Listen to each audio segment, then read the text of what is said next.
The Hawthorne estate loomed before me, its Victorian architecture casting long shadows in the late afternoon sun. For 10 years, I'd called this place home, lovingly restoring every inch of its historical grandeur alongside my late husband James. Now, barely 2 months after his tragic accident, I was being forced to leave.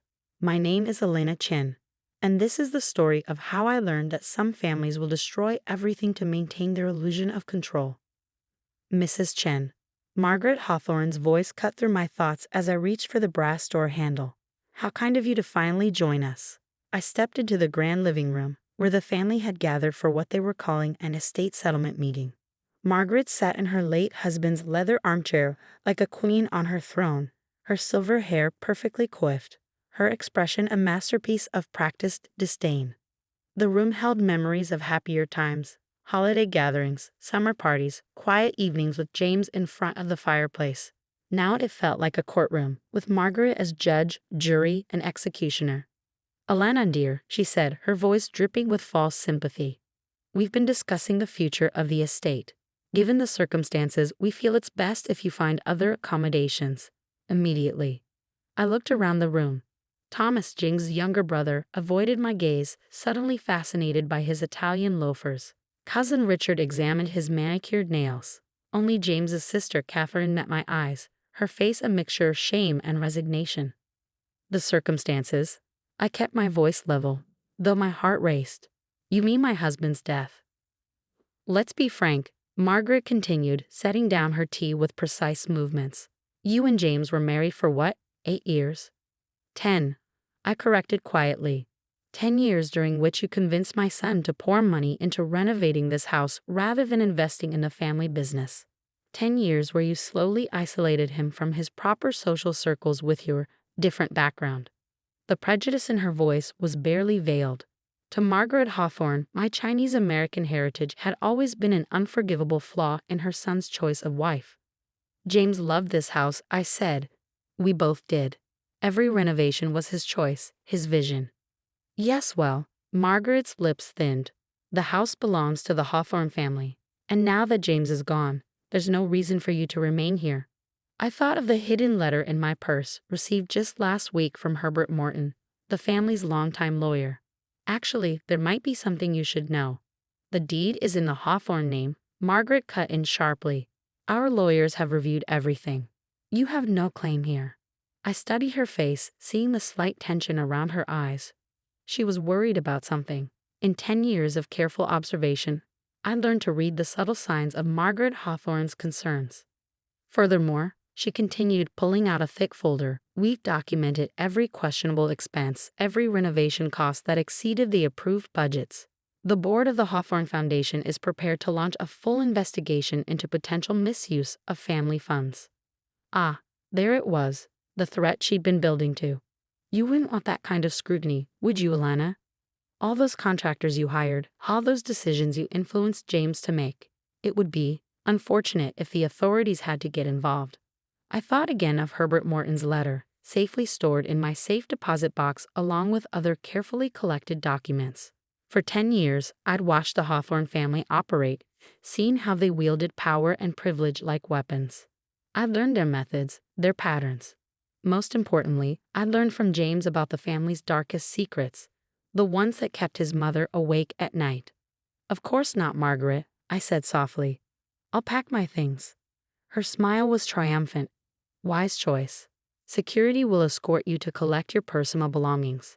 Everything else, of course, stays with the estate." I stood smoothing my skirt. "Just to be clear, you're asking me to leave my home of 10 years, abandoning any claim to the estate, under threat of legal action?" "Nobody's threatening anything," Thomas finally spoke up, his voice weak. "It's just better this way. Cleaner." I nodded slowly. "I understand, though I wonder what James would think of this."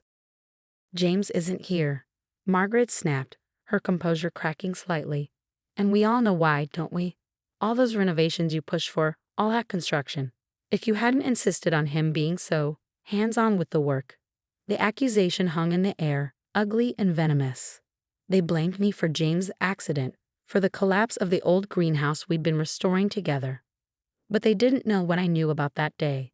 about the mysteriously weakened support beams, the missing inspection reports, the hurried cleanup before the insurance investigators arrived. I reached for my purse, my fingers brushing against the copy of Herbert Morton's letter.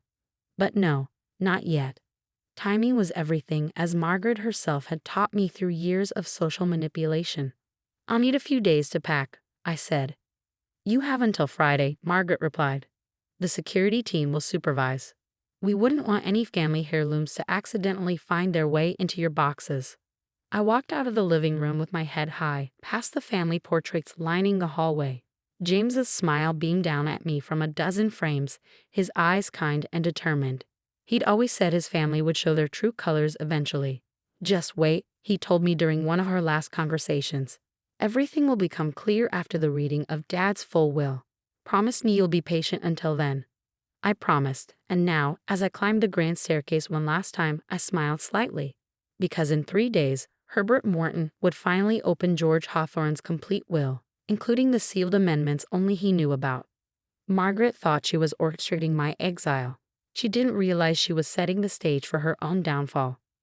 In my bedroom, I began carefully packing away 10 years of memories. Photos, books, the jade pendant James had given me on our first anniversary. Through the window, I could see Margaret in the garden, directing the gardeners with sharp gestures. My phone buzzed. A message from Herbert Morton. "Everything in place for Friday. All parties notified. Stay strong."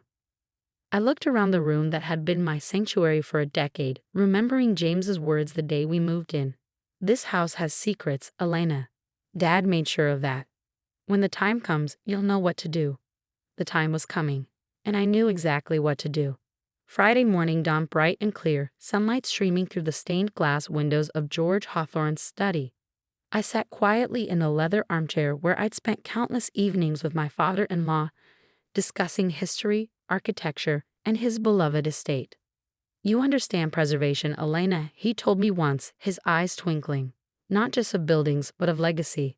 That's why James chose you. That's why I chose you too." At the time, I hadn't understood what he meant.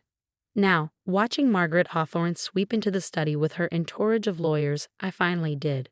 Herbert Morton sat behind the massive oak desk, his bow tie slightly crooked as always. The family lawyer had served the Hawthornes for 40 years, watching 3 generations navigate power, wealth, and betrayal. "Now that everyone's here," he began, adjusting his wire-rimmed glasses, "we can proceed with the final reading of George Hawthorne's will, including the sealed amendments made 6 months before his death." Margaret's perfectly manicured hand tightened on her purse. "Amendments? I wasn't aware of any amendments." "No," Herbert said mildly. "You weren't. That was by design." He opened a thick envelope, removing several documents. "Before we begin, I should note that everything here has been verified by 3 independent law firms. The authenticity is beyond question." I watched Margaret's face carefully. There it was, that flicker of fear she always tried to hide behind aristocratic disdain. "George Hawthorne's last amendment to his will," Herbert continued, "concerns the ownership and management of the estate itself. While the Hawthorne Foundation retains certain rights, the primary deed and operational control of the property transfers to—" He paused, looking directly at Margaret, "Elena Chen Hawthorne." The room erupted in chaos. Thomas jumped to his feet, spluttering incoherently. Richard's face turned an alarming shade of purple. But Margaret's reaction was the most striking. She went completely still, her face draining of color. "That's impossible," she whispered. Herbert held up a hand. "There's more. Mr. Hawthorne left a letter explaining his decision. Shall I read it?" Without waiting for a response, he began. "My dear family, if this letter is being read, then the events I feared have come to pass. Margaret, my beloved wife, your ambition has finally overcome your judgment. You've likely already moved to exile Elena from her rightful home, using the same tactics you employed against others who threatened your control of the family legacy. But Elena is different. I chose her as the guardian of our true legacy, not the facade of power you've worked so hard to maintain, but the principles of preservation, integrity, and justice that built the Hawthorne name. I've watched her work tirelessly alongside James to restore not just the physical structure of our home, but its spirit. She understands what you never did, that true legacy isn't about control, it's about stewardship. To my children, I love you, but your mother's influence has corrupted your judgment. The recent accidents at the estate, including the tragic loss of James, bear striking similarities to past incidents that were quickly buried under layers of legal settlements. Elena, my dear daughter-in-law, you hold in your hands now not just the deed to the estate, but evidence of decades of financial manipulation, covered-up accidents, and corrupt dealings. Use it wisely. Herbert set down the letter. There are several attachments detailing specific instances of misconduct, including, he glanced at his notes, the tampered support beams in the greenhouse where James Hawthorne died. The accusation hung in the air like smoke. Margaret's composure finally cracked. You can't prove anything, she hissed. Those records were destroyed. Were they? I spoke for the first time, opening my laptop. James and I kept copies of everything. Every inspection report, every modification order, every hasty cleanup directive. Your mistake, Margaret, was assuming I was just the quiet foreign bride who didn't understand your world. I turned the screen to show security footage from the day of the accident, footage showing Margaret's trusted maintenance supervisor deliberately weakening the greenhouse structure. James knew, I continued softly. He discovered the pattern of sabotage, the way you eliminated anyone who threatened your control. That's why he asked his father to amend the will. That's why we documented everything. The police have already been notified, Herbert added. They're particularly interested in similar accidents over the past 2 decades. Margaret stood up, her aristocratic bearing crumbling. You can't do this. We're family. Family? I felt a cold anger rise in my chest. You blamed me for James's death. You tried to destroy my reputation. You threatened me with false accusations. That's not family, Margaret. That's tyranny. What do you want? Thomas asked, his voice shaking. I closed my laptop slowly. Justice. For James, for everyone else your mother has hurt. The estate will become what it should have been all along. A preserve for history and art, open to the public. The Hawthorne Foundation will be restructured with transparent oversight. And if we refuse, Margaret's voice was barely a whisper. Then every document, every video, every piece of evidence goes to the authorities. Your choice. The next few hours were a blur of signatures, legal declarations, and thinly veiled threats from Margaret's rapidly diminishing legal team. By sunset, I stood alone in George Hawthorne's study with Herbert. You played it perfectly, he said, gathering his papers. George would be proud. James too. I touched the jade pendant at my neck, thinking of James's smile, his unwavering faith in justice. They knew, didn't they? Both of them. They knew it would come to this. Herbert nodded. They knew Margaret would show her true nature after James's death. They knew you were the only one strong enough to stand against her. 1 year later, the Hawthorne Estate Heritage Center opened its doors on a perfect spring morning. Hundreds of visitors wandered the restored grounds, admiring the architecture, the gardens, and the new museum dedicated to local history. Margaret had retired to a distant cousin's estate in Europe, her carefully constructed empire of fear dismantled by the truth she tried so hard to bury. Thomas and Richard had signed agreements relinquishing their roles in the foundation in exchange for immunity from prosecution. I stood in the restored greenhouse, now a magnificent conservatory filled with rare plants and historical exhibits. A plaque honored James's memory, not as a victim, but as a visionary who believed in preserving beauty and truth for future generations. Catherine, the only family member who'd supported me, now helped manage the estate's educational programs. You've created something remarkable, she said, joining me by the koi pond. This is what the estate should have been all along. My phone buzzed. A message from our new head of security. Another Hawthorne property had been discovered, one Margaret had kept hidden for years. More secrets to uncover, more truth to preserve. I smiled, touching the wall James and I had rebuilt together. Want to help me restore another piece of history? Catherine grinned. Always. That evening, I sat in George Hawthorne's study, my study now, looking through old family photos.